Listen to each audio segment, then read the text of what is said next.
Welcome to episode 360 of Career Suicide. The show so bad you look at it and turn 360 degrees and walk away. I thought you were going to say something else, like you'd be like, it's all coming around. Oh yeah, it's all. That should be the name of the episode. I know you want to do a different thing. It's all peeing around. It's all coming around. All right, fine. Next episode. Well, we can still do the meme. No, I guess we can't. Right, that doesn't make any sense. I don't know. We could maybe. Who cares? There's no rules. Yeah.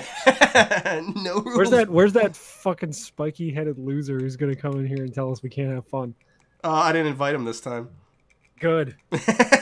Friendship ended with Alex. Now Matt is my new friend. No, I took a nap, and when I woke up, I was like, this isn't enough time to warn him if he wants to be on the show. It's hot. It is, right? I actually had to put my fan in the window for the first time in a while. Yeah, I had the windows open yesterday, which was enough. I was moving I moved my furniture around again in my office, and I was like sweating balls, and I'm like, why? And then I looked at the temperature. I was like, oh, because it's 76 degrees outside. Well, feels like. Which I'm glad. I'm glad that we had a fucking 5-month-long winter, and we're finally hitting summer and just skipping spring. Yeah, well, it always happens. Yeah, I know. So okay, so let me start off with this right off the bat. I do not want to hear your opinions about The Last of Us, the first one, but I would very much like to hear your opinions about the new one. You know what? You know I liked the first one. You did? I did, yeah. You're always making fun of it. I can't tell. Because Naughty Dog makes shitty games. At least, the only fucking thing that Last of Us 1 has is its writing, and it's good. Well, it's a good thing that person got ousted from the company. A woman, though. Yeah, Amy Hennig. Yeah, I know. I didn't know about any of this until this leak that. I also didn't, but that's because I don't follow Naughty Dog closely. Oh yeah, I don't give a fuck. Loser. Yeah, exactly. But I didn't play Uncharted 4. I have it on PlayStation Plus. That was one of last month's free games. I plan on playing it, but I hear it's bad. Well, we've said it a billion times before. Uncharted sucks. The only thing that has going for it is its writing. And apparently, Uncharted 4 doesn't even have that. So. Oof. Oh, was it not written by? What were the other games written by? Do you know? Amy Hennig? They were written by Amy Hennig? No, Druckmann wrote 4. Apparently, he threw out her script for 4 that was like almost finished. No, but I said who wrote the other 3?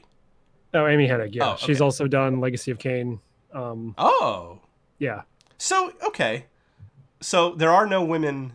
So, the reason why there's no women in video games is because people who claim to be feminists oust them all. I'm not saying anything specifically, but Neil Druckmann is Israeli American. I'm not saying anything with that. You're just throwing that out there. A pattern. You're just throwing it out. I'm just recognizing a pattern and pointing it out. Yeah, before that becomes illegal too. Oh, right. Before patterns become racist and anti-Semitic. Yeah, I don't know. What else is there to say about The Last of Us 2 that hasn't already been said? It looks terrible. I mean, I wasn't going to play it anyway. I wasn't going to play it either. I wasn't even excited for it when it got announced. I think maybe I was a little bit excited when the second, like, the only information we had was there's going to be a second one. I was like, oh, cool. And then when I found out that's going to be Joel and Ellie even then I was like, that story didn't need to be expanded upon. Well, unless it was a completely different character. But as soon as I saw Ellie and Joel, it's like, who cares? Well, you cut me off. That's what I was going to say. That's exactly my sentiment. I'm smarter than you, and I had the thought first. Yeah. No, that's exactly my opinion. Is like, I don't want any more Joel and Ellie. If it was going to be new characters, sweet, or whatever. But so this is a new character though, so I guess we'd have no right to complain. Yeah, the Senator Armstrong of fucking.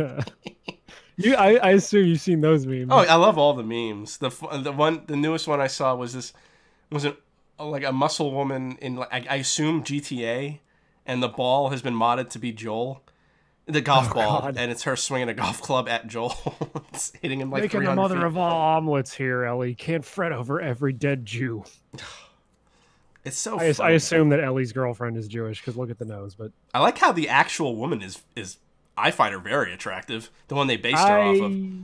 I don't, but I do find it funny that they made her tits smaller in the game. Well, that's what I mean. I don't know. Sometimes I like big noses. Sometimes I like big bushy eyebrows. Just depends. I mean, I like a nice Jap every once in a while. Okay. Jewish American princess, but yeah. I was like, what? I was like, yeah, I like Japanese women too. I thought you were picking up what I was putting down. No, no, because I'm racist, and I thought when I hear Jap, I think Japanese. I'm old school racist. You got to be double racist. Yeah. When I say Jap, I can either mean a Japanese person, or a Jewish American princess. No, we got to stop her. Violetto's going to call us alt-right again, and I can't handle that again for another week. Who? I'm not sure if we knew this person before. Is this in the YouTube comments? I'm yeah. Right now. Nothing. His or her name is Violetto. And again, I'm not sure if there's somebody on the Discord or not. I have no idea, because everyone goes by different names all the time, so who the fuck knows? But they accuse us of sounding like we're being more and more alt-right every week, and I'm like, what? Like, how? Yeah, when Trump got elected, our first episode was called "Make America Normal Again." I don't think we can get any more alt-right than we already are. I know, that's what I mean. I was like, unless if they're joking because we're joking. Well, I'm joking sometimes. I just wrote. And even then, how alt-right can I be when I'm dating a black chick? Like, come on. Well, you could be like one of the. Well, you could be like Druckmann. Hey, he claims to be I'm sure he claims to be some kind of SJW, but really he's like some kind of Nazi. Yeah, he's a self-hating Jew. Yeah. I love how on your YouTube account you have the Goldfinger 99 Red Balloons fucking quarantine thing as like one of your recommended videos. Oh, that's because okay. So Did you watch the Superman one? Well, here's the thing. I found that by accident because I was watching Cats skateboard, and I'm like, oh, this would be hilarious if I just put this song on at the same time. So then I was like, well, let me look it up on YouTube, and that came up, and I went, what the fuck? And it was only like 2 weeks old at that point, or a week old. I was like, whoa, weird. And I watched it for a little bit, and I shut it off. So now it's gonna get recommended to me all the time, I guess. But the opening part of the song is the funniest part, because when you have a cat going down a ramp and pick it up, pick it up, pick it up. Okay, so your comment was just because we love cum doesn't mean we're alt-right. Meanwhile, I just said we were never not alt-right. Two kinds of people. Well, I just assume they think you and I are the same person, because I mean, if this is going off of the argument we had last week, I can't understand how I could be misconstrued as alt-right. You maybe. You mean the coronavirus fucking conspiracy? The hoax. Yeah, the hoax. You fucking dick. I mean, I'm listening to a bunch of other podcasts where definitely reputable sources, podcasts. The guy from Cumtown was just like, it's gotten to the point where I just don't think that suicide's even real. They were talking about how like a doctor like killed herself because she had to treat so many coronavirus patients. Yeah, I did hear about that. Well, just that. I was gonna say, podcasters, 27-year-olds who either become podcasters or rapists, or rapist podcasters. Yeah, that was a good tweet. I liked it. Because that's I don't know if that was I don't know if that was like specific to something, but I just thought it was funny. Yeah, to me. Oh, I'm a rapist podcaster. Oh, and I almost was a rapist, and I became a podcaster. Oh, fuck, you have this MSX video on your fucking recommended thing. I gotta go add that to my watch later. Oh. Something about the MSX computer. I'm gonna add it to your watch later too, just to be nice. I probably have seen it already, but did you watch Terminal Montage's new Sonic cartoon? No. Oh, it's pretty funny. The person that he got to do Robotnik's voice, which is actually segue without me realizing, the person he got to do Robotnik's voice, I legit thought the guy took like clips of the show and just worked it into the cartoon. But no, it's someone voice acting Robotnik, and he sounds pretty spot on. Like if not exactly, because I can only remember Robotnik's voice like kind of from memory, not so much from like the show itself. Yeah. No, which one are we talking about here? SatAM or AOTSTH, whatever? Aren't they? Oh no, I guess it would be not SatAM, the other one. The goofy one. Yeah, because SatAM is way more grumbly. Because that's just Jim Cummings. Oh yeah, that's right. Well, who voiced Robotnik in the other cartoon? If I know, but he's a legend. I just assumed it was Jim Cummings doing both, but doing them differently. Jim Cummings cannot do, like, that does not sound like Jim Cummings. I guess not, now that you mention it. But yeah, it's the other one. Oh, Chili Dogs. Yeah, how'd you like the movie? I liked it a lot. I thought it was cute. I had a lot of fun watching it. Did you like the part where he's Fortnite dancing? Oh yeah, I clapped and screamed. I really did yell. I went, ah! Did you like the part where he rips a fat wet fart in a hotel and then complains about how he has no friends? I didn't like that part. And in the beginning, so if I could complain, my only complaint, I started to complain in the beginning because it was like they had. Luckily, it was the last scene of this, but it was one too many scenes of them explaining how lonely he is. And I'm like, all right, I get it. He's lonely. Can we fucking move on? There's only so much you can make me care about this CGI fucking hedgehog. You don't want to watch a fucking 5-minute scene where he plays baseball by himself and then gets sad and then just starts running for no goddamn reason, which kicks the plot off. That was fine. No, there was like a scene before that.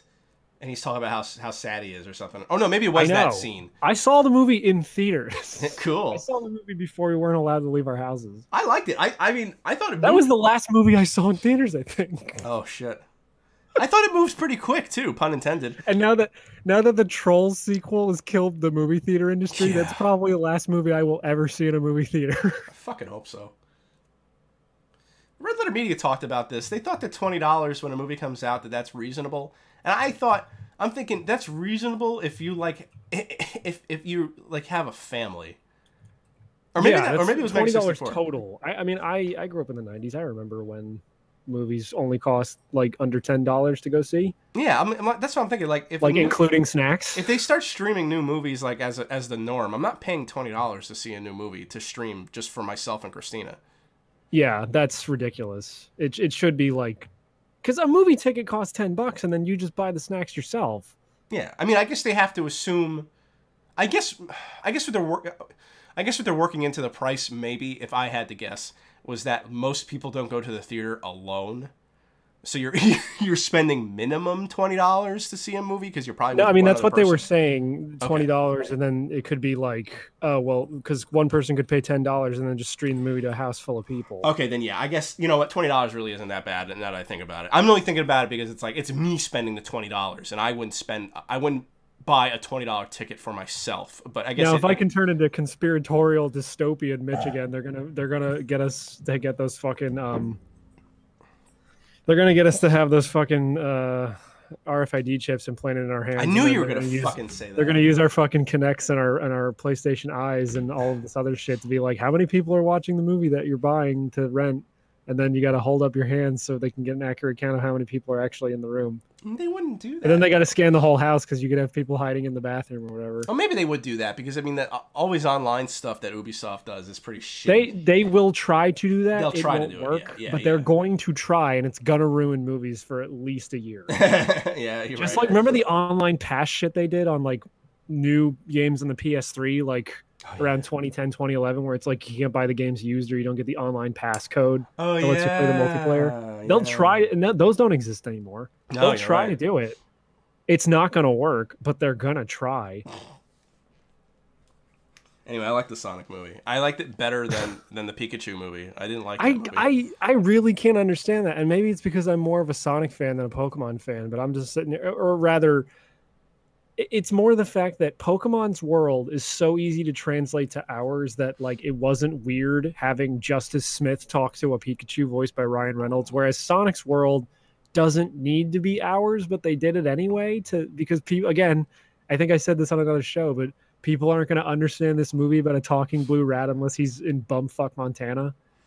The reasons why I didn't like Detective Pikachu are going to sound like then I shouldn't have liked the Sonic movie, but because Ryan Reynolds never shuts the fuck up. Yeah. Because upon another viewing, I was like, oh yeah, he really doesn't shut up during this entire movie. But I don't mind it so much because at least what he says is funny, like more than half the time. Whereas I think everything Sonic said wasn't funny in this movie. Like anytime I laughed in this movie, it was someone else talking.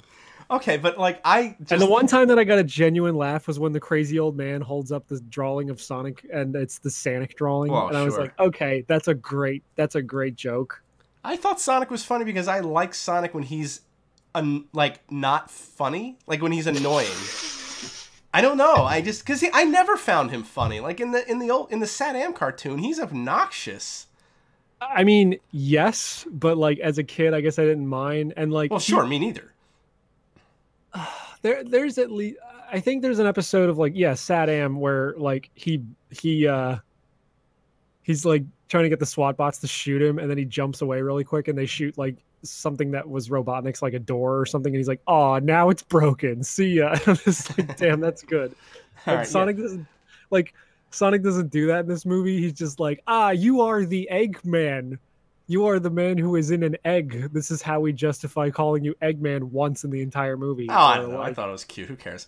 The other thing I didn't like, can I get like 3 words out? Like, can I just say my fucking opinion and then you can tell your fucking opinion? Please? I'm the only one who's allowed to have an opinion about the Blue Rat movie. Oh my God. No, I just was gonna. Let me tell you why I didn't like the Pikachu movie, and then you can tell me why you didn't like the Sonic movie. Okay, so hold on. I didn't like the other reason why I didn't like the Pikachu movie because it was too dark. I thought the characters were too real. They tried to make him too real looking, and it just looked gross. And maybe that's like the joke. But the movie was too dark. I liked the Sonic movie because everything was really bright. Now, don't get me wrong, the CG was not good. Oh, you mean physically dark? Physically dark. Oh, no, not tonally. No, physically dark. I couldn't tell what the fuck was going on half the time. Really? Damn. Yeah. You need to adjust the fucking brightness on your TV, boy. You need to adjust your asshole for my dick. No, go ahead. No, you go. No, I'm done. I wasn't really yelling at you. I just was like, I just wanted to say what I fucking wanted to say. Matt, it's called a joke. No.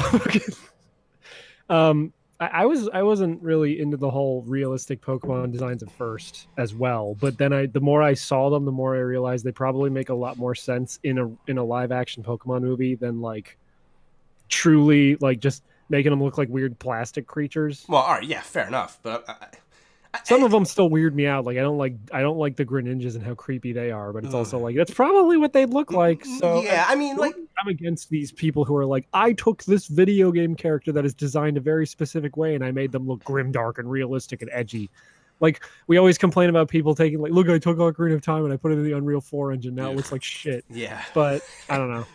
It's because it's like it doesn't have to look like that because the whole world doesn't have to look like that because you can do whatever you want. But if you're doing a live action Pokemon movie, yeah, it would make sense they'd probably look like that in a live action context.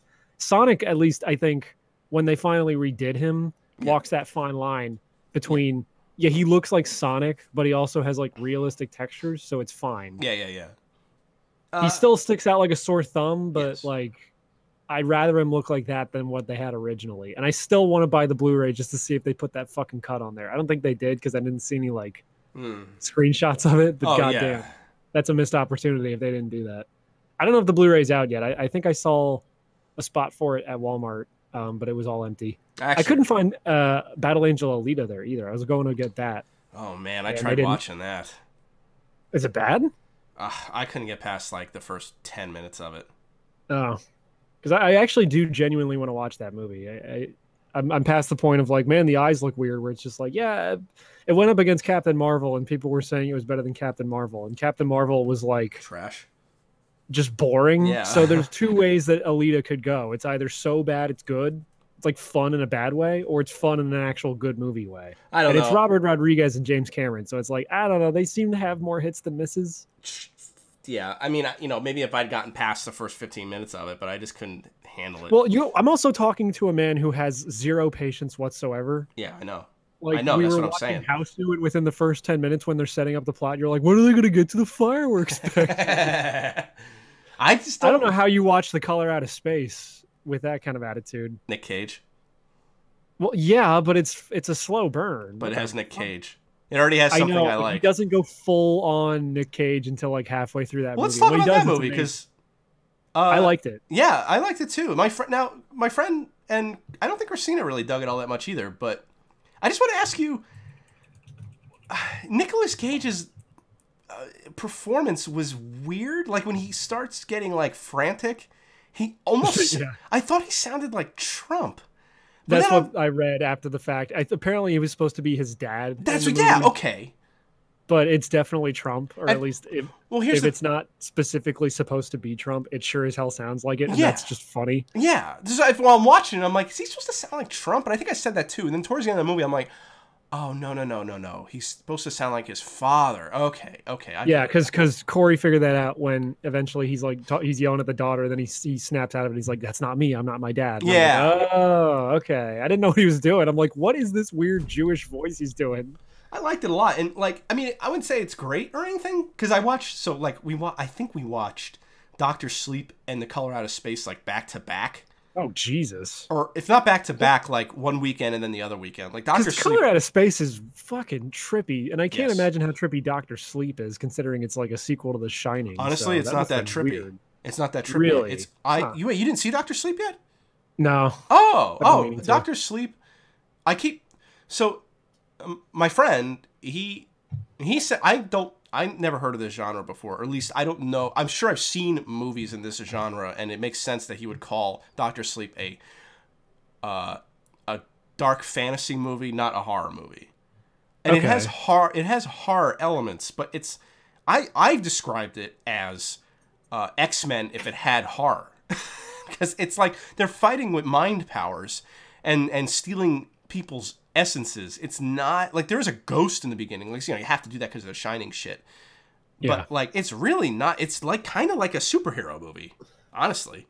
And I like kind of what the Shining turns into later, anyway. Well, apparently that is exactly like what the book is. So I think that's what Red Letter Media was saying. And apparently all the Shining stuff that happens at the end, like the last half hour, which I enjoyed. Not that I really liked The Shining all that much. I liked it, but not like as much as I thought I would. I did enjoy seeing all that stuff again. So yeah, you clapped when you recognized it. I did.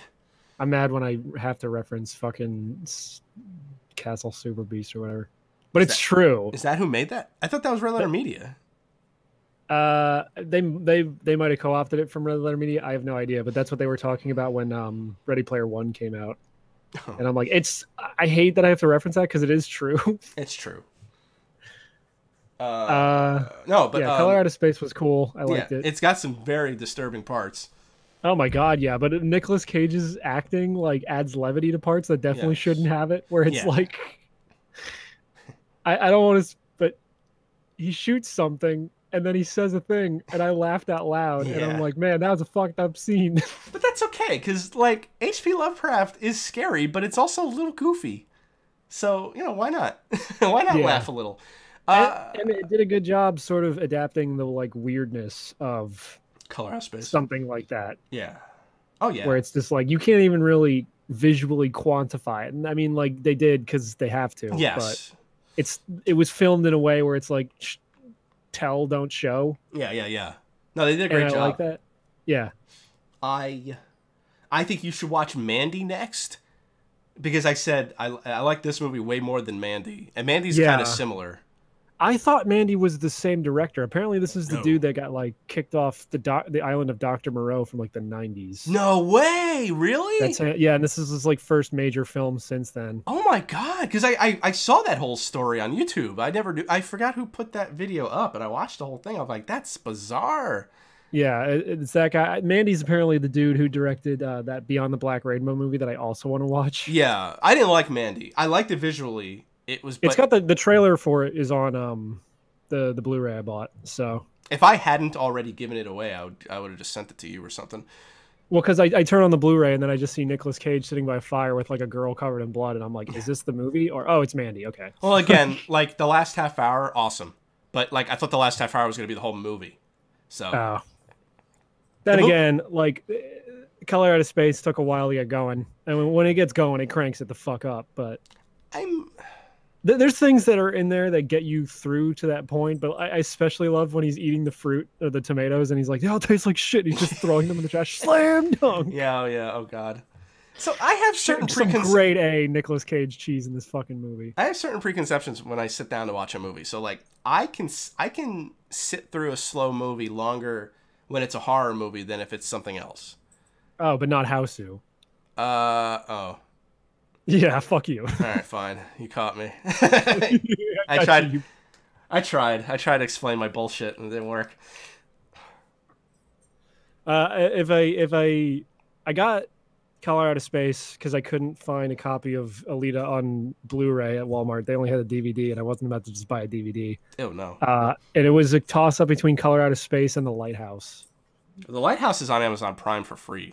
No shit. Okay, well I'm gonna watch that there then. My dad watched it and didn't like it, but he also has very specific ideas about things. And I figured a Nick Cage Lovecraft adaptation would be cool enough for me to justify buying the Blu-ray. Yeah.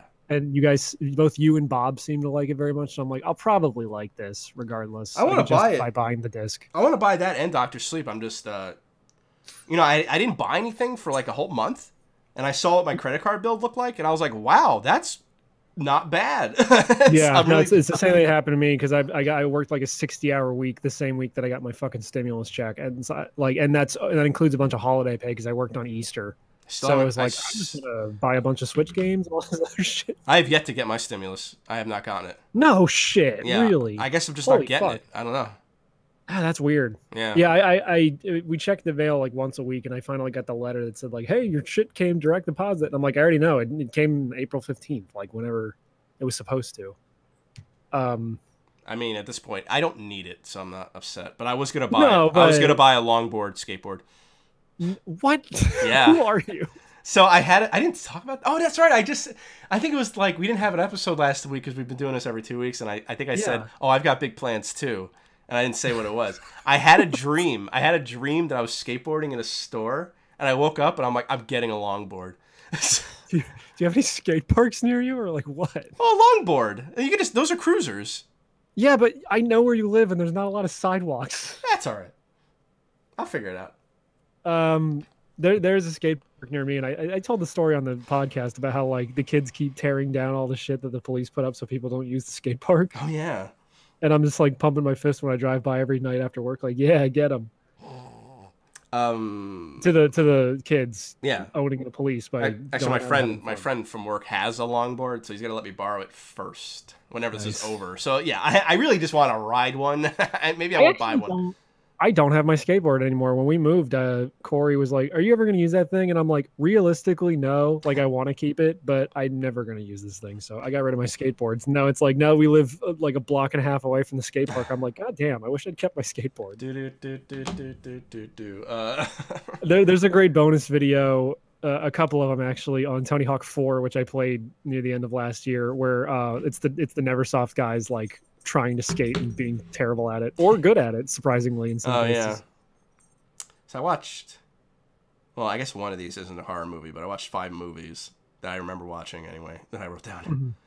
Mm-hmm. So the first one is Deathline, or Raw Meat, depending on where you're from. It's a British movie, and it's got that Donald Pleasence guy, the guy who's Dr. Whatever in the Halloween movies, the first 2. Yeah. So I wouldn't say it's good, but it's got like a fun idea. It's about a guy. Oh, I'm sorry.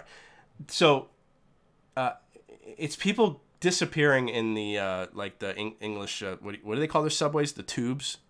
They're disappearing. The lorry. Right, the lorry. They're the napkin. They're disappearing in the poopy diapers. In the faggots. They're smoking their faggots in the tube, trying to get to their boot. No, and they're disappearing. So what happens is, there's like in the 1890s when they were building the tunnels, there was a cave-in, and it trapped a bunch of miners, and these miners interbred and survived until this like movie takes place in like 1976 or something. So they survived that long by interbreeding and eating rats and drinking water.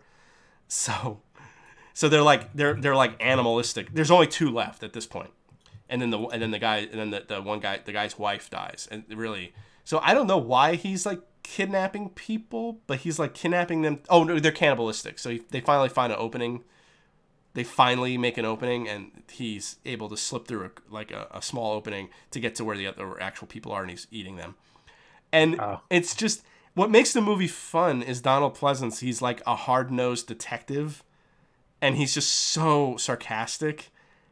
And with his like partner, and then for no reason Saruman shows up for a scene, and he's great, and then disappears. And like the bad guy, the human monster kind of guy, they're trying to make him sympathetic because his wife dies, and he's like trying to find a new wife, so he can. It's not bad. Maybe I wouldn't recommend it, but if you like hokey kind of old horror, I think it's worth it. Right. And then I finally watched a movie that Celeste. Yes. Celeste recommended to me a while ago. Wake in Fright, which also has Donald Pleasence. And that movie's not fun at all. It's a good movie. It's set in Australia, and it's about how if you ever go to Australia, you'll become an alcoholic. and it's and it's like how'd she put it? It challenges your ideas of masculinity, because it's like in any other movie, the stuff they're doing in this movie would be like praised, like it would be like, you know, like a raunchy comedy, like people getting drunk and shooting guns and driving cars. But in this, it's like filmed in a way that makes it fucking awful and uncomfortable the whole movie. And I did not feel good watching this movie, but it is a good movie.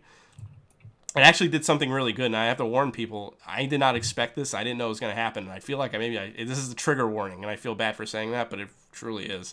There's a scene, and like, skip ahead 5 minutes if you don't want to hear this, but there's a scene where they go out, and it's like Mad Max, except they're going out in a all-terrain Cadillac, Chevy, and they're shooting kangaroos, and it looked pretty real, because it was real.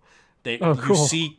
You see kangaroos get straight up murdered, because that's what apparently people used to do. That they would go out in the outback and they'd go out in the bush and just fucking shoot kangaroo. And they filmed a real kangaroo hunt, and that they were able to get kangaroo hunts outlawed. They made them illegal because it was just so awful to watch. It was awful, and I guess people just didn't know that was happening. So that was good. The movie did do something good in that sense. Sounds like a weird sequel to Kangaroo Jack. It is. No, a prequel. It'll be a prequel, because this movie's from 1980 or 79. Kangaroo Jack is actually an anachronism. It was created in the 1930s. It was one of the first movies ever made. Oh. Now, wasn't that movie like... Didn't the commercials make that movie look like that kangaroo would talk the whole time, but he didn't? Yeah. That's so weird. Yeah, he's like barely in that movie. That's so fucking weird. At least that's what I remember from like the Nostalgia Critics review of it. Oh, yeah. Another movie that Celeste recommended I actually liked a lot was Amsterdammed. It's a slasher, comedy, detective, action movie where it's a guy in a scuba suit is going around the Amsterdam canals and coming out of the water, murdering them with a big knife, and then dragging them into the water. And it's hilarious. It's actually really good. That's like from 85 or 86. And it's the most 80s fucking movie I've ever seen besides Miami Connection. I was going to say more than Miami Connection. No, not more than Miami Connection, but pretty goddamn close, because it's Europe. It's Europe in the 80s. I was talking to her. I was like, why is it so 80s? And she was like, because it's Europe in the 80s. Well, Europe in the 80s is just the 60s. No, not this movie. Someone posted the opening from like Count Duckula, and it was on an account like the 90s were awesome, and I'm like, this literally looks like it was animated in 1968. Yeah. Like, what film stock do they use over there in Britain? No, not Amsterdam, because like everybody looks like they jumped out of like a fucking Miami Vice episode. Like, it's crazy. It's good. I really did like it a lot. Oh yeah, it's well, that was on Shudder. Oh yeah, I should say Deathline. I have a free trial of that now because I got Color Out of Space and came in with free trial. I did the same thing, but mine just ended. I did it before because I wanted to watch the Phantasm movies. Yeah, so I was like, fuck it, I'll get a free, because I had signed up for it, but like on the computer, not through Amazon Prime. So I guess I was allowed another free trial because of Amazon Prime. It just ended, but I was able to watch a lot of stuff on there that was fun. Like I think I mentioned these the other time. At least I hope I didn't. I don't remember what the name of the movie was, but it was about a bunch of women who get dropped onto like a plot of land that's like surrounded by like, if you pass this certain, it's like Running Man. If you pass like this certain part, your head explodes. But they're all it's an island full of slashers and women, and the slashers have to protect their specific woman and kill the others. And I wish I could remember the name of that movie, but it was actually really cool. Yeah, it sounds like a weird Dead by Daylight multiplayer mod. Yeah, it was fun. I liked it a lot. I'll try to find the name of it, but that was really cool. The Furies. I think that's what it was called, The Furies. Yeah. Yeah, that was good. I kind of spoiled the twist a little bit, but that you kind of figure it out pretty fast, so I didn't really spoil it. Well, and that premise is more interesting than if you just told me to watch that movie. I know. I actually had a conversation with myself about this. I tell a lot of people to watch a movie, and then I don't tell them what it's about because I myself don't like spoilers. But I'm like, that's not going to get anybody to watch the fucking movie. Don't tell them anything about it. Although I would say I don't know how watching a trailer for Color Out of Space would make it any less interesting. Going into that blind was a pretty wild trip. Well, yeah, true. But I mean, I wouldn't tell... Like, I would tell people it's a movie about a comet that falls from space that has a weird color coming out of it, and it fucks everything up around him and makes people insane. I mean, that's pretty much, that's not really a spoiler, that's the plot. But I wouldn't tell, okay, there's this part where the mother... That movie would pair well with Annihilation. It's like I know! Equivalent of Annihilation. Yeah, I told my dad to watch that, and he liked it, so that must mean it's a good movie. Because my dad doesn't like a lot of stuff. A lot of new stuff, anyway, I guess. Well, he does and he doesn't. The reason why my dad didn't like... He told me why he didn't like The Lighthouse, and I don't share this opinion. I haven't seen the movie yet, but I'd never... He finds it unrealistic when people go insane in movies. He just... And he's actually made the same critique about a movie I wrote once. And he's like, it doesn't make sense. Why would somebody just lose their mind after 2 weeks? I'm like, I guess. Yeah, I guess that's unrealistic, but I mean, you have to speed things up for a movie. That was his complaint. And I didn't read the rest of the paragraph because I was like, well, I actually want to see this movie, so I better not read what he wrote. You didn't have the patience to read your dad's writing? No, fuck him. No. Okay, so that's Deathline, Wake and Fright, Amsterdam. I watched, my friend told me to watch this, and Celeste actually said this is one of her favorite J-horror movies. Nora-E, The Curse. Dude, okay. This movie spooked the shit out of me. Like, I watched Ringu, and I liked it a lot. Yeah. I finally watched it, and I liked it a lot. And The Grudge, whatever that movie's called, that sucked. Ju-On. Yes, I didn't like that. And then I watched Nora-E, and I think Nora-E is scarier than Ringu, where, like, it's presented a lot like Lake Mungo, which is also good. It's presented like a documentary. So okay. I used to say how I hated shaky cam stuff, but I hate shaky cam stuff when it's related to like like a Blair Witch or a Cloverfield or what was that, those movies, the Mockingjay, whatever, fuck. What? The Hunger Games? Yeah. I hate shaky cam footage when it's that shit. But in this, it makes more sense because it's a person, they're filming a documentary and they're not pulling the camera away and pointing it at the ground while they're running. Yeah. It's like, well, that's just to save budget. Yeah, I know.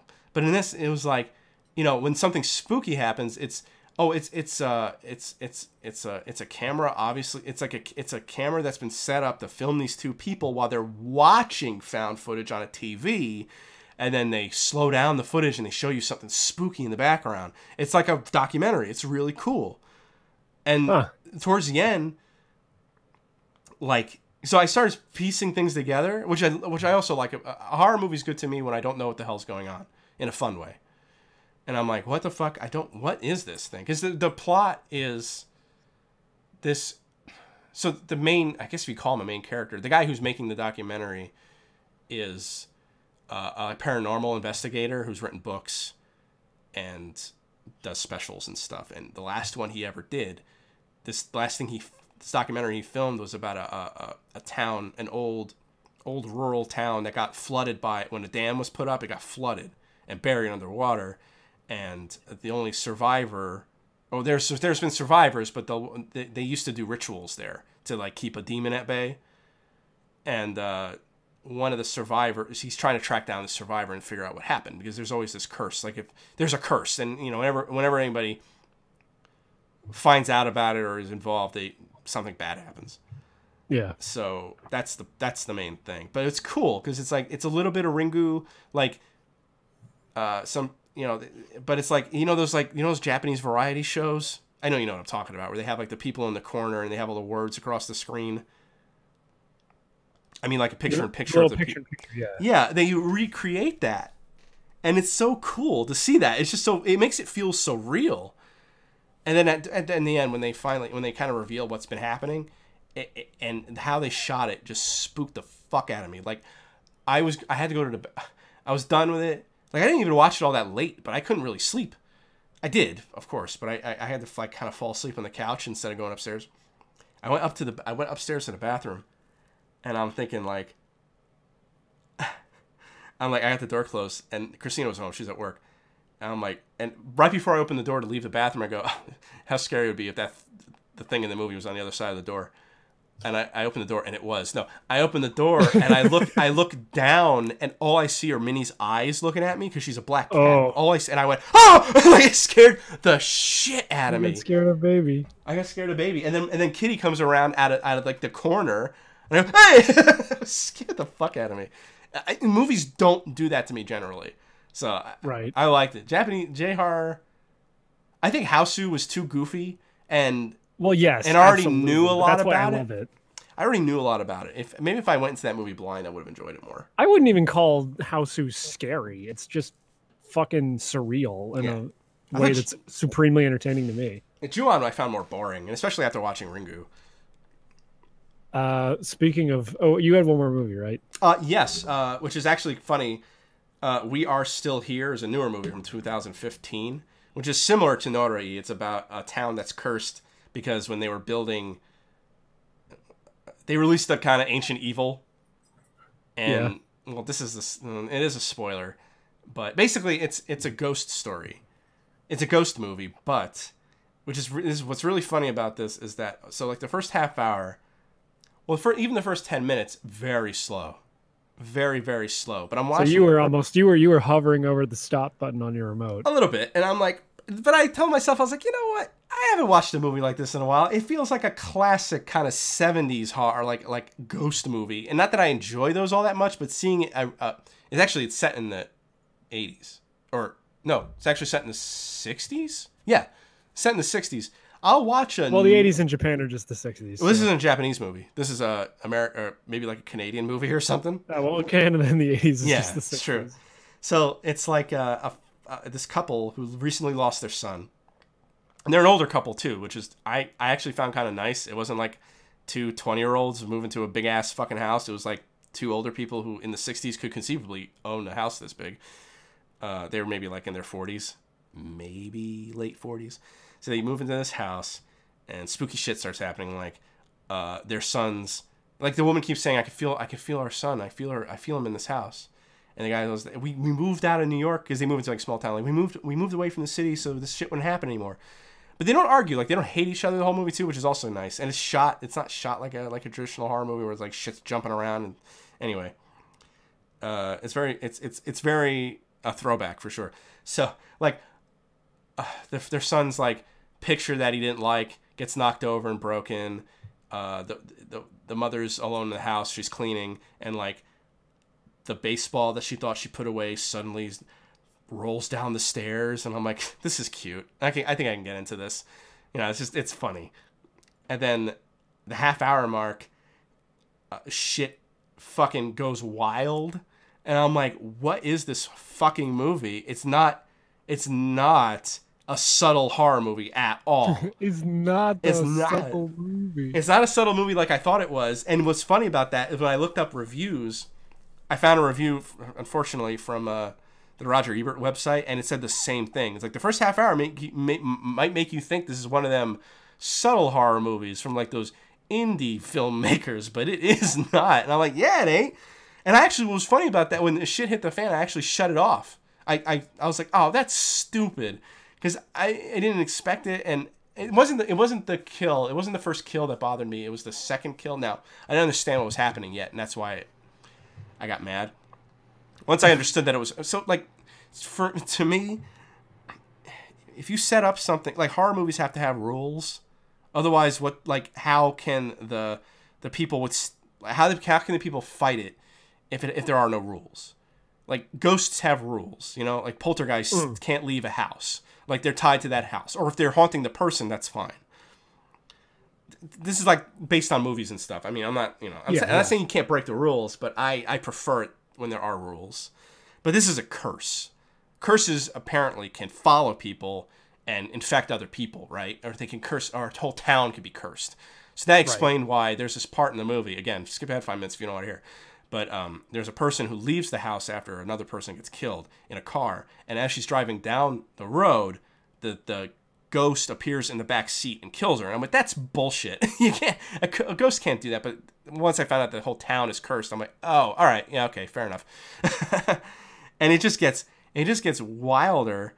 The next half, like then it slows down in the half hour, and then this the couple's friends come over and they're hippies, so they do a seance. That part's hilarious, and then that's when shit really pops off, and it's like one of the more gorier movies I've seen. Not guts, but blood, and like, well, no, actually, no, there are some guts, and it was real. It was real spray. It wasn't CG, so that's a big thumbs up for me. Loved it. Big recommendation for We Are Still Here. That is a good movie. Another movie I actually want to buy. Like, I wouldn't buy Amsterdam because it's not like, I mean, there is a part that's really cool and hilarious, but it's like the one part, and but like the ending of We Are Still Here is fucking. I want to own that. And I watched 2 TV shows. One I finished, one I didn't finish. But do you have anything? Yeah, speaking of horror and speaking of blood, I forgot to mention a couple weeks ago I've been playing Blood. Oh, I can't play those old games. I suck at them too hard. But Guess what? Looked awesome. Blood's really fucking hard. Oh, okay. Blood looks awesome. Blood's really hard. Like, now, did you play this? Did you play this because of LGR or because of Fabino? Kind of Fabino, and also, you ever watch Civvy? Sounds familiar. There's a guy on YouTube named Civvy11, and he reviews old school shooters. And he does like a series called like Pro Doom, Pro Postal, Pro Blood. Where he like shows you how to play them really good. And I actually haven't seen Fabino on Twitter for a while. Have you? No. Yeah, maybe he's dead. But I don't think I follow him. So I should look him up. I'm sure he's not dead.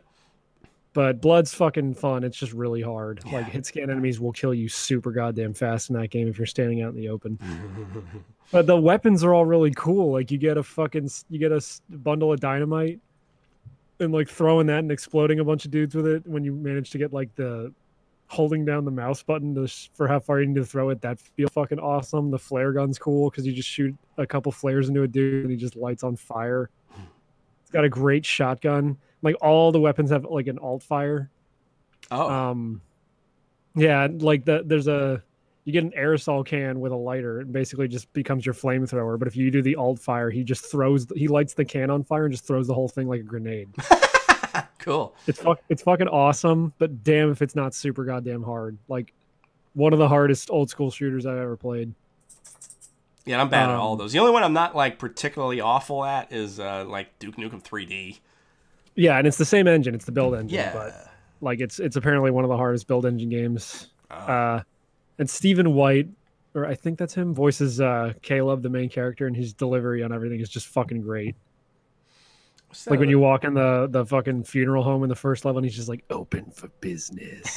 Yeah, his voice is great. Fresh victims for the ever-growing armies of the undead. It's fucking awesome. And you'll hear those voice lines about 1 billion times because you're going to die 1 billion times. But, yeah. I only beat the first episode. I need to beat the second and third eventually, and it's just really hard. But it's also got a lot of personality. Like, the 4th level in the first episode, you go from like a train level that has like all these train cars with like 2 levels each, and it becomes like this non-linear maze where you're like going down the first levels of all the trains and then like hopping back and forth between the first and second levels with the elevators. And then you crash that train into a carnival, and the 4th level is just you going through the carnival, like shooting the bottles off the games, and they gives you like items, like power-ups and shit. It kind of sounds like House of the Dead Overkill. But the opposite. Tonally, sort of, kind of, but not like as cheesy. It's definitely got like the old school like horror vibe, kind of like a Grindhouse thing, but not as hard into it and not as self-aware. I'll probably just watch a Let's Play of it because I'm never gonna watch a Let's Play. Yeah. But also, you might want to choose your Let's Play carefully, because I feel like there are people who could speed run this game and like play it so fast that you can't even tell what the fuck's going on. Well, I suppose I could just cheat the fuck out of the game too and just make myself immortal. I'm sure there's a God mode. Yeah. But goddamn if it's not fun. The Blood Fresh Supply is what I'm playing, the remaster by Night Dive on Steam. I think I have that. Yeah, I like it. I got that whole pack or something because what's the other one with the ninja guy in it? Lo Wang? Shadow Warrior. Yeah, I was playing that actually pretty recently, and again, I was doing pretty well, and then I just got lost because those games I can get pretty lost in too because you have to find. Oh yeah, you'll get a little lost in this one, but it's still good. Yeah, they're fun. They're all fun. They're just too hard for me. I mean, I didn't grow up with them, so I don't have any kind of like, I'm too slow. Yeah, me neither. I played through Doom 1 and 2 and 3 recently, and They're difficult. They're not like super duper hard. They're definitely doable. Yeah. But I was thinking about getting Doom 64 on the Switch just because I never played it, and I heard that was actually pretty good. Yeah, I got that when I pre-ordered Doom Eternal. Nice. I realized that was the night of the lockdown, and I was like, well, I can't go to the store and buy the game, and if I pre-order it on PSN digitally, it just comes with Doom 64 anyway. Fuck it, I'll just buy it on that. I haven't booted it up yet, but I want to. Yeah, let me know how it is. Yeah, I'm sure it's good. Because I was always under the impression, even back then, I thought it was just a port. It's not a port. Yeah, it's not. It's a game. It's a different. It's a whole different game. Yeah. It's got its own special gun instead of the BFG. It's got the Unmaker, right? The BFG might be in the game, but it's got a gun called the Unmaker that I don't think has shown up in any Doom game until Doom Eternal. Yeah, I don't know if it was marketing or what, but I wish they should have named it something else instead of Doom 64, because I think a lot of people just assumed it was a port. Yeah. If you didn't do your research, you wouldn't know, especially since Doom 1's been ported to almost everything anyway. Yeah, and the other thing, like, too, the PlayStation port of Doom 1 is just Doom. Yeah. So I was gonna buy it. like off of eBay or something. I was like, I never played Doom 60, but it's expensive because I don't think anyone bought it because everyone thought it was a port. And people, I like the N64, but I think generally it didn't do very well. And people, and if anyone was gonna play a shooter like Doom, they already had it on the PC. Why the fuck would they buy it on the N64? Exactly. Yeah. Although GoldenEye popularized console shooters for the most part. So. Yes, but I don't know when Doom 64 came out. I don't know if it was before or after GoldenEye. I'm sure it was. You know what? It's almost like I'm sitting in front of a computer. I can look this shit up. Doom 64, April 4th, 1997, and GoldenEye must have came out after. GoldenEye, 1997. Oh. August 1997. So Doom was before it, but only by a few months. Wow, that's hilarious. So maybe if Doom had come out after GoldenEye, it would have done better. Could be. Interesting. Yeah. I mean, when did Turok come out? Because Turok was also a popular console shooter. I think Turok was one of the first games to come out on the N64. Turok. Dinosaur Hunter. 1997, March. So almost the exact same time as Doom 64. Weird. Yeah. Oh, yeah, because the N64 didn't come out till late 96 anyway, right? I think in America, yeah. Yeah, okay, so that makes sense. So I guess it was getting games until 98? 99? Sorry, my puppy was barking. Well, I said I guess it was still getting games until, what, 99? Like, what was... The N64 was getting games up until, like, the 2001. I think Conker's Bad Fur Day came out in 2000 or 2001. Paper Mario was also really late. Oh, okay. The original Animal Crossing was an N64 game in Japan before they ported it to GameCube here. So was that's why the graphics look so terrible. So was Resident Evil 0. Well, I mean, Resident Evil 0 was being developed for the N64, but then they developed it for the GameCube, and Eternal Darkness as well. Eternal Darkness, yeah, was a N6, and so was Two Human, I guess, or something. Oh God, yeah. But that didn't come out till what, the fucking 360? Yeah, well, that's Silicon Knights for you. Yeah, that's a shame. That's a goddamn shame because, like, Silicon Knights they were doing a really good job. You know, some might say they only did one good job, maybe two if you count Twin Snakes. I am counting Twin Snakes. Well, I mean, like, start somewhere. You can't. They had a groundwork to work off of with Twin Snakes. I hear Dennis Dyack is an asshole. I don't know. That's the reason. I never met the guy. Apparently, that's what sucks. Yeah. And they were trying to make a new Eternal Darkness, but no one trusted that guy. Remember, he had to come out with not an apology video, but he's like, I don't have anything to do with this project. Please help these people. That sucks. Yeah, I remember. He's poison. But yeah, it sucks because Eternal Darkness 1 is great. I say Eternal Darkness 1 like there's a sequel. Yeah. Eternal Darkness is a good ass game. Sanity's Requiem. Yep. I don't have it anymore. I sold it when I sold a lot of my games. But I've beaten it. It's a good game. And I've also seen you can just look up a fucking YouTube video of all the status elements, which are more or less the draw of that fucking game anyway. Yeah, I guess. Did you gaming? Did you know that when sometimes in Shattered Memories, Eternal Darkness, Sanity's bedtime, if you go to save, it says it's deleting your old memory card, but it was just a trick. That was the only one that that one got me, and then the Kitty's here. There's one where it looks like there's flies on your TV. That one got me. That one I never saw. But the one that got me... also ones where like your character will just be shrinking slowly. Yeah, that one I saw. The other one, it was I did a healing spell and exploded the top half of my body, and I screamed. Yeah. Yeah. That game's cool. Yeah, it's one of the few games I play that has a World War I level. Yeah, it has a lot of cool levels. Like you start out as a Roman centurion, and he becomes like the villain. Yeah, it's kick-ass. Yeah, that game is kick-ass. Again, I tried playing that again, but I'm just too slow, and I don't have any patience for like games like that anymore. So I just suck at it. Oh, yeah. What else? What else you got? Because I got like 3 other things.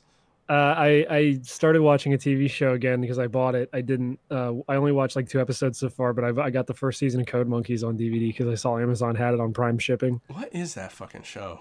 That was the show on G4 that looked like a video game, and it was like a sitcom about some game programmers working at a game company in the 80s, which I bought it thinking, man, this isn't going to hold up. And yeah, it's kind of cheesy in its writing. Like, dude, we're game programmers. Oh, we made E.T. the worst game ever made. Ha. But like, so a lot of the joke writing is super fucking solid because it was made back in like 2007 when you could be funny without worrying about being canceled. Oh. Like, one of the people in their game company is just a black guy named Black Steve. Oh God. And they're talking to him and he's like, I'm gonna make a game called Cracker Barrel. It's a game where you shoot crackers in a barrel. And then they're like, man, that's weird that he wants to make a game because he's not even a programmer, he's our accountant. And then like they're trying to kill their new boss who's like a Texan like cowboy dude. And so they have Black Steve like hiding in the he's dressed as a candy bar hiding in the vending machine, and the Texan guy goes over, he's like, I don't remember restocking the machine full of black fellers. Oh, okay. That's funny. It's good. Yeah, the joke writing's actually good. Because it also takes place in the 80s, so they could just, play with all those stupid fucking references. Like they're about to like all leave the game company they're at because they don't want to work for the new boss, and it's just the one guy like rallies them together. It's like, come on guys, we got to stick together. Would David Lee Roth leave Van Halen? Would Morrissey leave the Smiths? And then the gay guy's like, would George Michael leave Wham? Christ. Yeah. That's dumb. I like it. I'm pleasantly surprised that I'm laughing at the show as hard as I am. I thought it wasn't going to hold up. I thought, man, there's going to be some cheesy G4 shit. And I'm like, it is, but I like it. You should watch the Eminem cartoon. The what? Have you not? When you say Eminem, are we talking about the rapper? Or yeah, the rapper. Candy? The rapper. There's an Eminem cartoon. Yeah, it was like a Flash show from like, I don't know. Oh God, no! Oh, you've never seen that? No. I had the DVD and I thought it was hilarious, and then I found didn't see Stripperella until I went to Germany, dude. Well, the DVD was censored apparently because I was watching stuff on YouTube and I was like, oh, I don't remember this scene. I should mention the transfer on this DVD of the Code Monkeys I got is fucking dog shit, which sucks because it's by Shout Factory, so you'd think it would be like halfway decent. But it must have a lot of extras. A little bit, yeah. They have you remember that show on G4 Cheat where they like told you all the cheat codes? No, I never had G4. I didn't have cable. Oh no shit. Well, they had a show called Cheat where they would just tell you cheat codes and tips and tricks for the different games, but they had a segment on the DVD that's based on like games from the game company in the show, like fake games, and they're like, in Space Rocks you have to play as the Earth shooting down the rocks set by the red planet of Mars, which is trying to spread its communism and redistribute the Earth's wealth. By the time I had cable, and G4 was like nothing but G4 was terrible. It was like Cops and that cuck Baldo guy with the cheaters. Yeah. You missed the good shit. You missed the golden years. Because G4 was like kind of charming in a really dumb way. Especially because I was like 13 when I first watched it. Like, there's just a channel that shows video game shit? What? Well, like my video game stuff was not that I still didn't have cable, but I would catch it sometimes. It was like the Nick Arcade, or which wasn't, you know what I mean? Like it was like that kind of stuff. Or I like Nick. I used to wake up at like 5 a.m. to watch Nick Arcade. Or those like video game cartoons that were like on. For me, they aired on UPN. It would have like a guy, like a kid, like setting like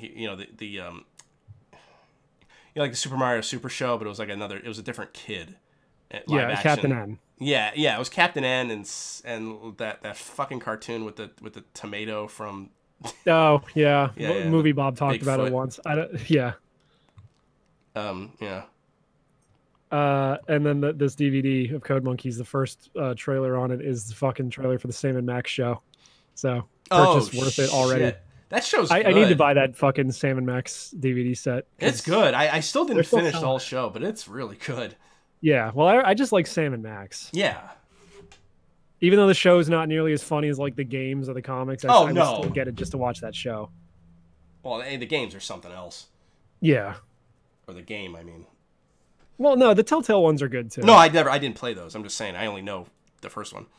Yeah, but I played through the first season of the Telltale games, and I think there were like two. I was saying this on the PSN chat to the guys last night. There's like two separate instances.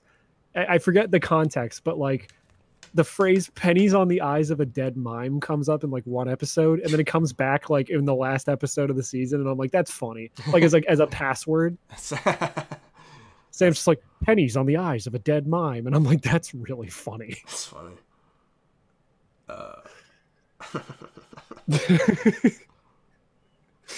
God damn. Yeah, Code Monkeys is good. Unfortunately, there's no season 2 DVD release ever, so I'm gonna have to just go on YouTube and like download those.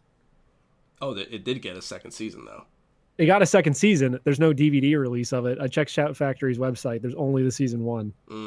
So that's unfortunate. But I just happened to go on Amazon. We were talking about edgy cartoons the one night. And I'm like, yeah, I used to watch like Drawn Together and Code Monkeys. And I look up Code Monkeys. I'm like, oh, they have the DVD for like $13 with Prime shipping. Fuck it, I'm buying this. I remember. I think I got Sam and Max off of Amazon for like $7 or something. Yeah, I could probably get it for that similar price. Yeah. I also want to get. I'm pretty sure Amazon still sells the collection of the comics, like Surf and the Highway, I think it's called. Oh. Of the Sam and Max like comic anthology. And I was gonna get Drawn Together, but like I couldn't find an Amazon listing for like years ago at FIE. They had the box set for Drawn Together for like $10, and it was all 3 seasons or whatever with a board game that you could play with. It was like a drinking game. Oh shit! And I didn't buy it. It's on. You can find it on like eBay now and stuff. But I also remember Drawn Together being good, and I'm sure it still holds up because it's another show where it's like, yeah, it's cheesy because the premise is just a bunch of cartoon characters living in a house. Well, they weren't afraid to get canceled back then. Well, but then the jokes were also really funny from what I remember. Like there was just one really good one where I think the superhero guy was like, everyone's got something that's wrong with them. Like Xander, you're gay or whatever. And the one that really made me laugh was like, and Spanky, you're voiced by Adam Carolla. Yeah, I remember that. Hey. Hey, I love stamps.com. Fuck. Ow. Oh, fuck. I heard that. Yeah.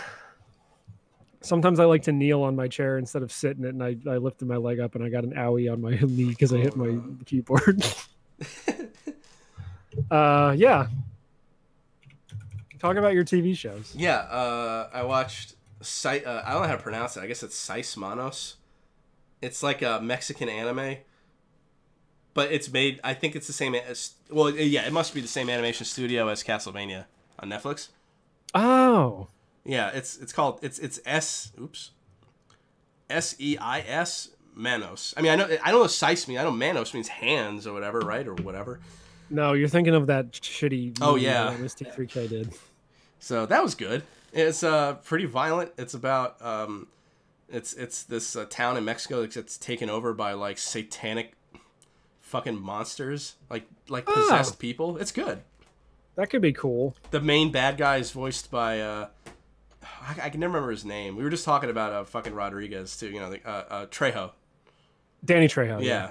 So he's great. Although to me he sounds like he's phoning it in a little bit, but you know his voice is just great anyway. Speaking of anime that was made in other countries, I was checking Retro Crush the other day, and I think Cyber 6 is on there. Oh. Now, see, I tried watching that show, I think on YouTube, and, like, it's paced kind of funny. It looks great. Well, it's French. Yeah, it's just, the pacing fucks me up. They don't know how to draw or pace anything. Yeah. Nah, I like the art. It's weird looking, but I like it.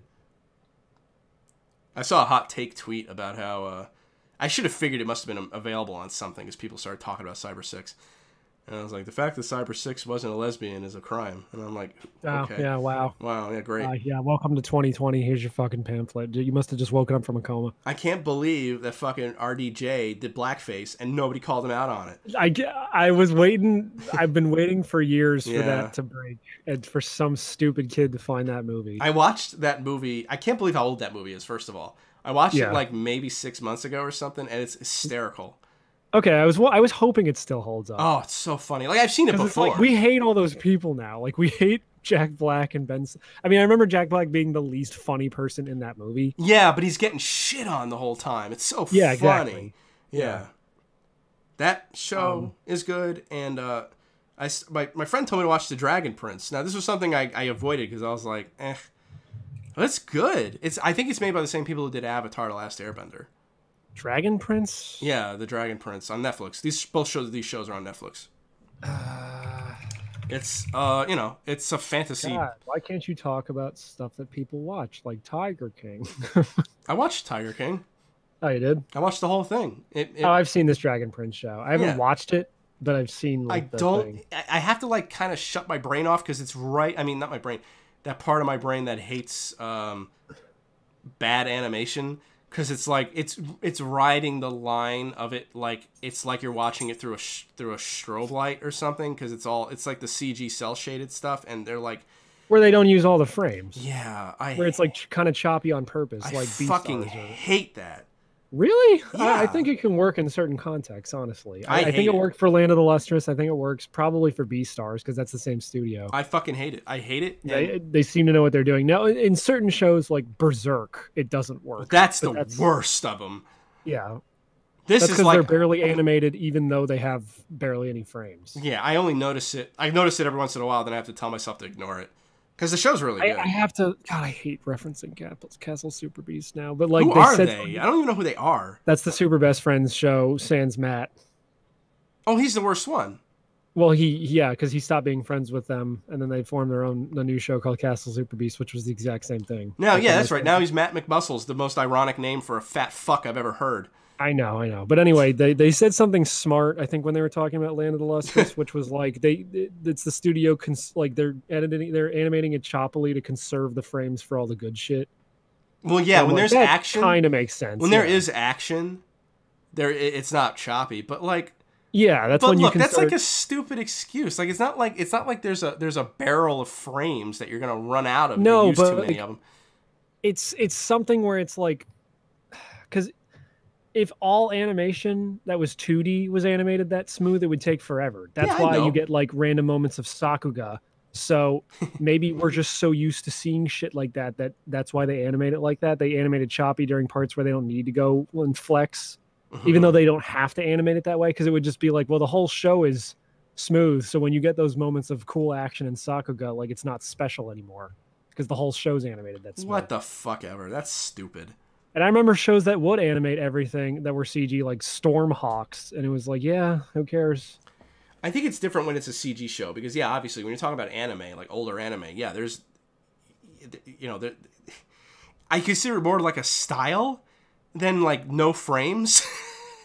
Right, but I think it's just because that's how the nature of it works in 2D animation, because it would take so long otherwise, because you're not just moving around a rig. But in modern animation, it's just a rig. So why are they doing that? But that's what I mean. I think they think people are so used to seeing the animation of 2D stuff where it's not always animated super smooth that like they can get away with it and people aren't going to notice or care. So fucking stupid.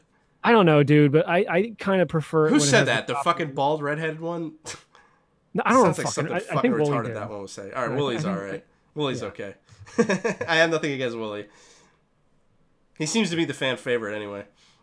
Yeah, well, that's just because he's a black guy and people like black guys. I guess. Also, Pat's like needlessly acerbic. He is. I stopped listening to their show like last year when they were talking about the whole controversy surrounding the Catherine re-release.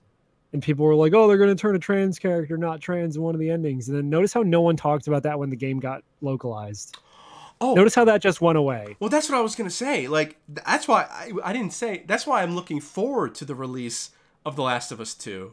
Because I'm hoping for the shitstorm, which probably won't even happen.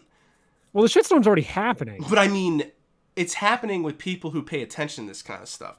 Once it hits the shelves and normies and fucking Paragon, whatever the fuck, pick it up. It's gonna be it's gonna be like, oh, I can't believe they made a trans character so violent. Oh, I can't believe they killed a lesbian. You know, it's gonna be so funny. I guess, yeah. I mean, it's not gonna be a surprise for those guys though, because they have to be covering this already. Because look at all these alt-right trolls talking about the Last of Us leaks that definitely weren't leaked from inside the studio. No, sir. Yeah, what I keep seeing a guy getting shared who's saying that it wasn't leaked from inside, and everyone's making fun of him. But like, so what is this? Was it not leaked? I'm sure it was leaked from inside the studio. Yeah, because how else? I would believe that Naughty Dog would be working their people to the bone and then not giving them a bonus to get through the fucking pandemic shit. But Neil Druckmann got his because he's the head honcho. It pays to be the big cheese. It pays to be Jewish. It pays to be the big nose, big cheese. Yeah, I do that sometimes when I'm talking to people where they'll be like, "Hey, you need to stand farther away from me." I'm like, "Sorry, I'm not used to the social distancing yet." Har. Yeah. Oh, I was telling Giant Rat that you should be happy about having to wear a mask because now the government spy drones can't facial recognize you. Yeah, right. He got mad at me. He's like, "Stop being a faggot and wear a mask," and I'm like, "No, die boomer." I mean, I agree with him, but you're right. No, he's got like a family, and I get it. Yeah. He also lives near Chicago, which is probably one of the epicenters of this thing, considering. But like, I also get skeptical when I see videos of hospital nurses getting in full cosplay. Oh, they gotta have fun like anybody else. They're probably losing their minds. Yeah, definitely. They're so full up, but they still have time to paint their entire body green to look like Gamora. I don't care. I do. They can do whatever they want. I don't give a shit. I do like that picture of the girl. Arrest TikTok nurse. Yeah, I know. Someone was holding that sign up. I like the picture of the girl showing her ass with the person hooked up to a fucking ventilator. Oh, the dude dying in the yeah. No one says he's dying. Maybe he survived. Maybe he woke up and saw her ass. If I had posted that picture, you would have freaked out the exact same way when I posted that picture of the 4 lady Ghostbusters and there's that black kid like comatose in the bed behind them. Oh, I only freaked out because of who we had on the show. I thought that picture was funny. Who even was on the show that time? Was Eddie that Spaghetti? Oh yeah. I guess you would care if it was one of your heroes. Yeah. Not like I even watch any of his stuff anymore. I still like the guy, but I'm not on Facebook anymore, so I never see his shit. I personally think that the guy who held up the sign that says Arbeit macht frei was very funny. What does that mean? I always forget. Oh my god. Okay, so they had the Illinois protests and someone held up a sign that said Arbeit macht frei, which means work will set you free, which was also the thing that was written above the gates to Auschwitz. Yeah. And Illinois' governor's Jewish. Jesus. That made me laugh. I thought that was pretty clever. Well, I was watching Comic Tropes today, and it was a video about fuck that guy. Whatever, you're a fucking idiot. I don't like the guy who made Cerebus because he correctly predicted the degeneracy. Oh, stop! It wasn't even that bad. You're making it out to be so much worse. It was the one video he did about that, and it happened to be the one video you watched. He's never like that ever. Yeah, sure. He's not. But he did a video today about surprise. There was a Jewish illustrator when comics started, and they did a comic about Auschwitz, and that was on a paper. That's why it sounded familiar to me, I guess. Although I laughed because they drew the Nazis burying people alive, and there was a baby getting thrown in, and I laughed just because the drawing of the baby looked funny. Was he saying how bad that comic was, though, or was he saying this is brave? No, he didn't say it was brave. It's like one of these like famous comics that are like that other people were inspired by because of how the illustration. You might appreciate it. I mean, the art is pretty interesting. Never. You're a faggot. I guess. It just bothers me because it's like he's not like that at all, and you think he is. I guess. I don't know. I saw a few of his videos before the Cerebus one, and yeah, he's not like that. Okay. I mean, I understand how you were like, you had like a knee-jerk reaction because everybody that you've ever watched eventually they have that one offhanded like SJW opinion, and you're like, it's okay, and then they slowly become worse and worse. I get it, I understand, but I've been watching this guy for like a year. We cannot let evil take root, Matt. I know, I understand. I'm gonna be like that Japanese kid that stabbed that communist guy that was about like he was on stage. Oh yeah, I don't remember that. That's cool. Yeah, I should send you that fucking news story. It's cool as shit. There's like photos of him like with like shivving the guy on stage. I don't want to see that. No, I mean it's not violent. Well, you just see the Japanese kid holding a sword and the guy's like holding his side and looking surprised because some dude just rushed up on stage and stabbed him. I did see that. Okay, yeah, you don't have to send me that now. I saw it. Oh, you're lying. You saw it. I saw it. Hold on, let me send you my entire Live Leak playlist. Okay. You saw that one for The Last of Us 2, right? Where it's like your dick flattening, but it's Neil Druckmann going like, "Hey, movie animator that we had to hire because people in the industry don't want to work with us. It's time to binge watch Live Leak videos so you can animate a woman getting brutally murdered." And he's like, "Yes, dear." I had to read that like 3 times because the English that was like so fucked. To be fair, it's a very intricate sentence that probably could have been worded better. But now, I was talking to Celeste about that, or Celine. Oh, Celine, sorry. And I was saying I don't disagree with that in theory because not George Romero. What can't I remember his name? The guy who does the special effects in George Romero's movies. What's his name? Ray Harryhausen. I don't know. Whatever. I mean, Rick Baker. No. Fuck it. Hold on. I gotta look up his name because I feel like a retard. James Rolfe. Yeah, that's it. George. Oh man.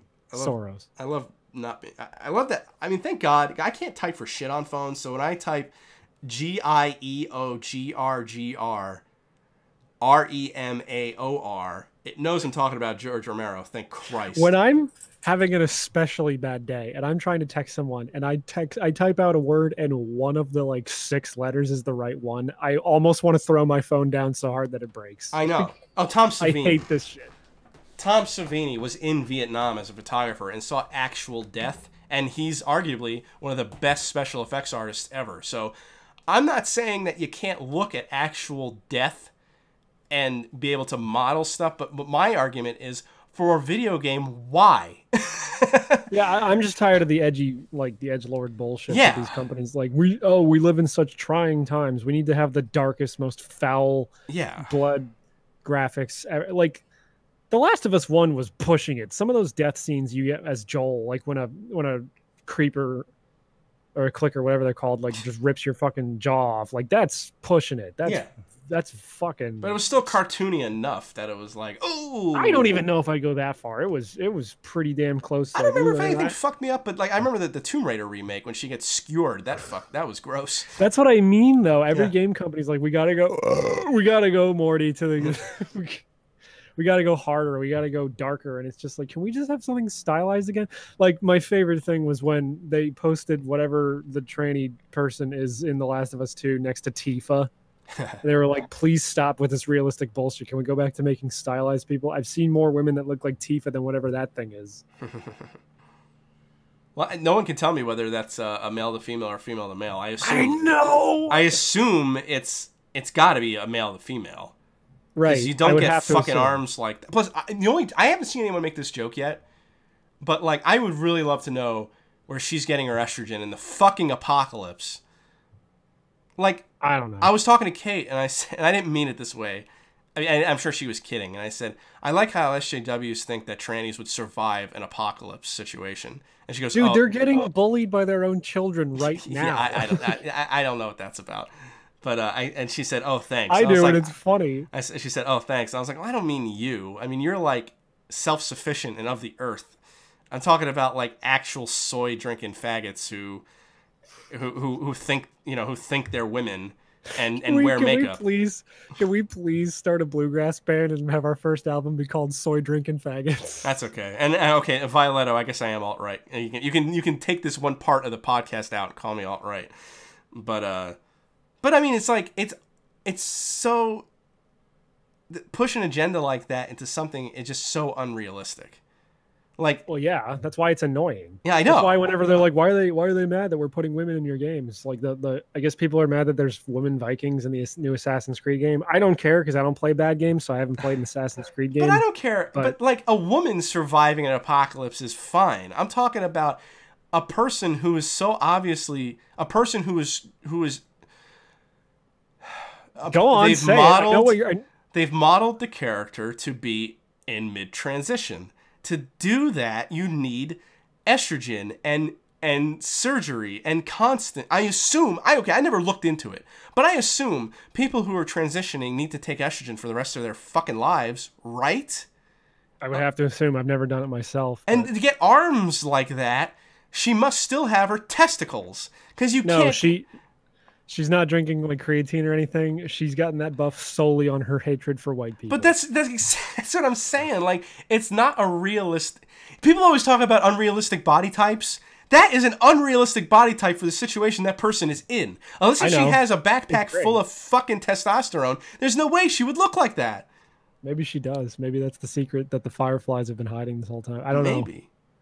But that's the thing. If it is if it is male to female, then okay. All right, I can see that. Because there's plenty of movies where you have a Twinkie. I mean, that's almost a trope. You have to have the twink in an apocalypse situation. That's because there's no women like Mouse left. in the Matrix. Yeah, there's no women left, so you have to fuck somebody. Yeah, there's no women left, so you have to fuck something. So you're gonna like you. We would all fuck you. Yeah, probably. Yeah. And I would just be like, well, this is my lot in life now. Yeah, that's fine. That's how you survive. You become the fuck toy. It's fine. It's an admirable fucking position. At least I have some use in this apocalypse. That's what I'm saying. It's fine. But but whatever the fuck that thing is makes no sense. It's just I'm gonna sound extra all right here, but it really is just like peak Trump. What is that thing they call Trump insanity syndrome or whatever? Yeah, it's Trump disillusion syndrome, whatever. I forget the D, but you know what I'm talking about. It's like peak that. It's like they're so mad. I never because that game's been like in development for like 4 or 5 years at this point. Yeah, there's no way they had that fucking character in the movie, especially because apparently it comes in movie. Sorry, I called it a movie. Haha. But it's like how like Wolfenstein 2 got ruined as a direct response to the 2016 election. It's like I liked the first game. Yeah, and I can see the clear difference in tone between the fun pulpy adventure of the first one and the like scolding that the second one is. It's like I'm not gonna play any more of these. Here's the thing. Here's how I can differentiate myself from everybody else who fucking argues, who gets mad at this kind of shit. I saw people getting upset. I see people getting upset when there's a woman who's muscular in a game.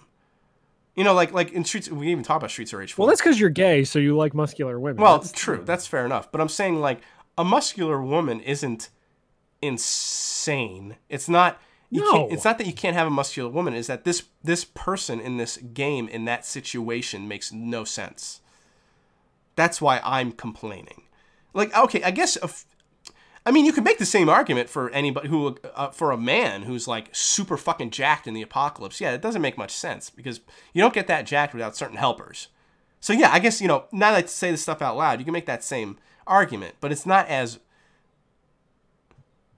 I don't question it as much, I guess. No, but it's also like, people are just getting mad because it's so on the nose. And it's like, even if people didn't want this game to be made with Joel and Ellie being the sole focus because their story was already kind of done and left in a place that was, ambiguous and cool. Yeah. It's like, this could have been a good game, but then you had to go and like, you basically, quote Tropic Thunder, you went full retard with it. And here we are.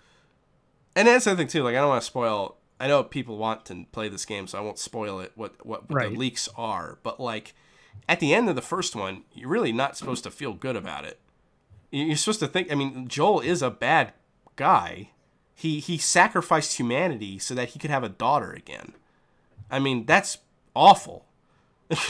Yeah, no, I mean, I never viewed Joel as the hero after playing the first one. But I feel like this. I feel like the people who are making this game are taking that idea and wanting to destroy the character, where it's like, oh no, there's nothing redeeming about this person. Fuck him.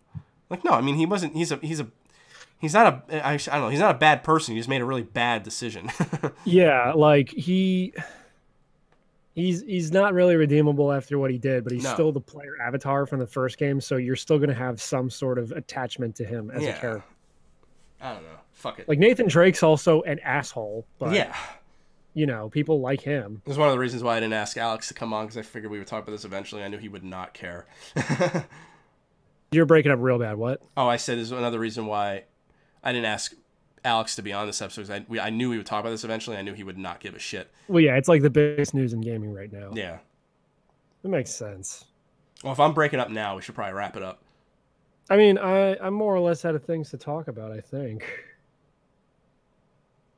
I bought a bunch of Switch games, but I didn't really play them yet. Oh, I bought Katamari Damacy. Yeah, I've been playing that a little bit, but $10. You know, everyone knows Katamari Damacy. I got Okami, I got Deadly Premonition, I got the Mega Man X Legacy collections. I actually forgot I have Deadly Premonition on Steam, so I didn't buy it. I already had it on PS3, so I didn't really need to, but I'm gonna try and watch Twin Peaks before I start playing it. Oh, you've never seen it? No, and I feel like I would appreciate Deadly Premonition way the fuck more. Yeah, I'm wondering if I would too, because when I tried to play it originally, I never saw Twin Peaks. I mean, I'm sure everyone else has told you, but like the second season can be pretty rough to get through, so prepare yourself. And I also got Indivisible on the Switch because I guess that got surprise released. So much the developers didn't even know. Oh. Yeah. They just woke up and they were like, everyone was like, hey, congrats, Lab Zero, for releasing Indivisible on the Switch. And they're like, what? Oh, no, that sucks. I think it was supposed to come out in a couple of weeks. And maybe something just got some wires got crossed and it just got released a week or two early. So, okay. Whatever. But I bought it anyway because I've wanted to play that for a while. My cats are here. Oh, because it's time to eat. That's why. You know what Indivisible is, right? No, I don't. It's the one with like the cute brown girl and you're. Oh yes, yes. You got like a tag team of like different gods, and I guess like each of them is assigned to a different button. Yeah, I played the demo way back in the day. Yeah, it's been a while, right? It's been a long while. That was one of the first things I downloaded on my PS4, I think. Kineko or Kinecakes, whatever her name is, did the art for her. Yeah, okay. Yeah. But yeah, I got that as soon as it came out because like I'm like, well, either this is a mistake and they're gonna revoke it from the shop, or you know, whatever. I was gonna get Indivisible anyway, and it's on sale in this first week, so fuck it, I'm gonna buy it. Yeah. But I'm excited to play that because I really like Skullgirls, even though I'm not good at fighting games. That's one of my favorites, to be honest. That's why I buy the Mega 64 shirts that are created by her, because I wanted this. Yeah. Because I like her art a lot. Oh, it's cute as hell, and I love, you know, all you need to do is fucking make a game with a cute brown girl. I've been meaning to play Battle Chef Brigade forever too. I've had it on my Twitch account and I haven't booted it up yet, but cute brown girl, short hair, you know. There's some cute brown girls in Dragon Prince. Did you hear me? I finally know where the plot's going to go with my comic too. Oh, good. I'm not going to spoil anything, obviously, but like I've had a lot of days at work where I was able to like just think about like plot devices. I'm like, yeah, I know where this is going to go now. Tentacle rape. Yes, absolutely. It's actually not going to be sexual at all, really. But why am I reading it? People are probably thinking it is just because of the subject matter. But it's like, nah, actually, I'm going to keep the porn separate. Oh, okay, cool. My favorite thing that I will spoil, and actually, I'll spoil two things for you real quick. One is that there is going to be a muscle girl in there, but she's not always a muscle girl. Okay. And she comes from a Beastman kingdom, and there's going to be two wolf characters that are assassins, and their names are Discord and Rhyme. Can it be Beastman from He-Man? What? Beastman from He-Man. Can it be Beastman from He-Man? Yes, it'll be Beastman from He-Man. Cool. All right, let's wrap it up. And his name will be Discord, and there'll be another one named Rhyme, and it'll be a palette swap. Cool. Yeah. All right, let's wrap it up. So, do you want to still go with the original banner idea or something different? I like the banner idea, yeah, but I can read over the show notes if you want. Okay. We're definitely alt-right, Sonic movie, Colorado Space, skateboards, horror, and 80s movies, Blood, Code Monkeys, Says Manos, Dragon Prince, and The Last of Us 2 leaks. I just had a... Can it be you as an extremely buff training going, where do you work out? And then it's me as Ellie with a fucking gigantic head going... At Naughty Dog? Yeah, I almost said the same exact thing just now. I was going to say, can it be me with huge arms as a training? So, yes, absolutely yes. Is the title going to be the thing, or are we just going to, since it's 360, can we call it Everything Coming Back Around? What is that from? Is that like a thing? No, because 360, it's a revolution. No, I know, but I mean, that's not like, I don't know, I feel like it should be like a play on something, like a lyric or something, but with 360. And come. Well, yeah. What goes around comes around. What I was like, what comes around peas around. I was trying to think of something that fits goes that is pea related. But I know, like unfortunately for us, unfortunately for your grand design of turning this into the year of piss, pee puns are not nearly as easy to do as cum puns. Yeah, why is that? I mean, even when I was doing the New World Man parody from Rush, and I sent it to you yesterday. It's like trying to catch the skeet of the third world man. See, I didn't know what the hell you were even doing.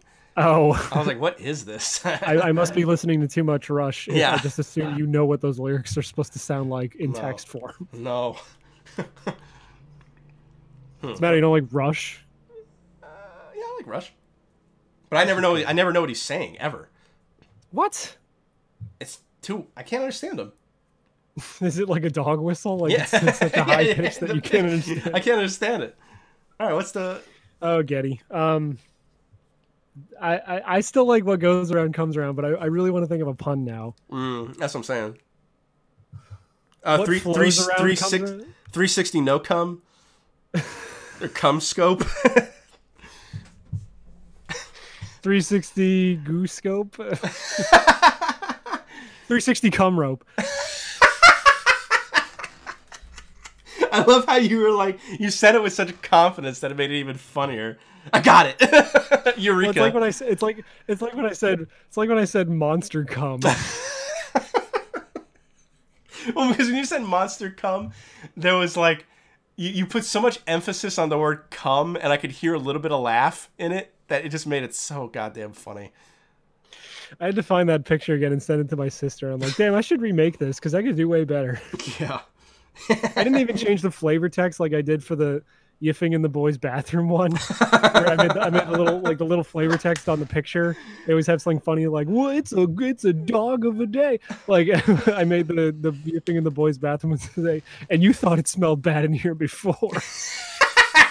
Oh, sweaty fur. And I thought like the monster cum one, just making the flavor text being like, "Dear God, what have I done?"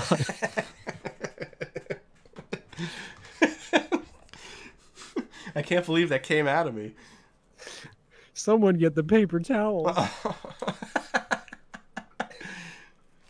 Does anybody have a shop vac in the house? I need the whole roll. Fuck. It's a 360 cum rope. Is this the title? 360 no cum rope. I thought it was just 360 cum rope. Will people understand that? I don't even know. I think 360 no cum. I think you need at least, there's only 3 words, so you need 2 of those words to get it. 360 no scope. 360 go rope. 360 nose cope. Now I'm just thinking of the bit from The Last of Us 2. I know. Her dumb dyke girlfriend. I think it was Magnus. I think that's his name. He shared a picture. It was everyone's heard of noise canceling headphones. Now here's nose canceling headphones. And it's just a person wearing headphones with no nose. So you were breaking up so bad I couldn't hear any of it. Fuck it. I don't give a fuck. No, say it again. Hurry. It was, instead of noise canceling headphones, it was nose canceling headphones. It was a person with no nose. That's funny. 360 Xbox 360 X Cox 360. Sex cock 360. No, because it's about a male to female tranny in The Last of Us 2. So EX-Cox 360. XY box. What? XY box. No. Feel the love XYXX rub rabbits. We're thinking too much about this. I think. What? I said we're thinking too much about this.